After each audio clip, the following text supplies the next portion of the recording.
Hello and welcome. I am Carrie Metkowski, the founder of CarryTV, the place to be to get the best tips, tools, and techniques to help you create a rockin' workplace. And today we've got my trainer, Jason Burgoon, back in the house. He's got over 10,000 hours of coaching people through some of the most difficult, painful challenges in their lives. I think you're gonna really enjoy his perspective. Let's get started.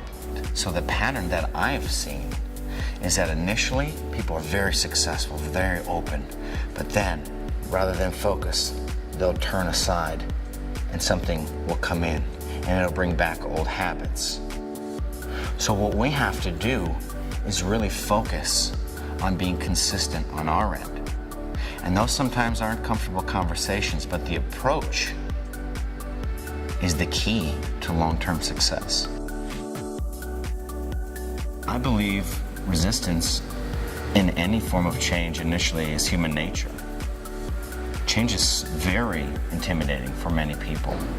So if you're to voice to me that there is some change, especially if I feel I don't have an option to not, I'm going to push back. How do we approach them? That's the question. When I think of people having limited beliefs, which lead them to potentially being a roadblock of change, I think of one of my favorite clients, an 83-year-old woman who was in a walker, could barely walk. She sat down, barely making it from her car to even the front desk.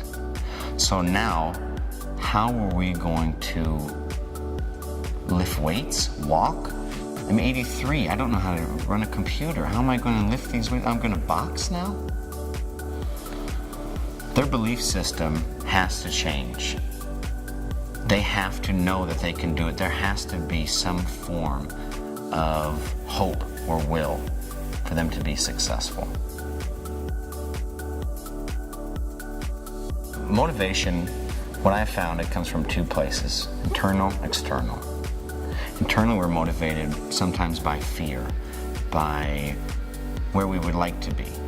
Externally, we're motivated by support, guidance, our environment. Motivation is a huge key in change.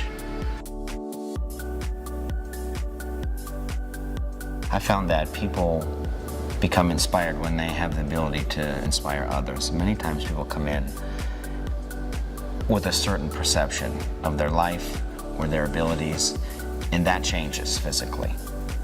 When they look for someone initially for strength, and then find the power within to provide that for someone else, that takes away I can't do it. That takes away this won't work. That takes away all these excuses, and it helps them focus. So now I'm the strength. Now I have the power. And that's a difference between a positive environment and a negative environment. Because when you have so many people motivating each other, how can you not be successful? But who's the leader? Everyone. That's the key. Everyone desires affirmation. They want to know they're doing a good job. I'm no different. As someone who is everyone's rock at times that comes into my facility, sometimes I need to hear, Jason, you're doing a great job. You've really made a difference in my life. You've helped me change and become a better person.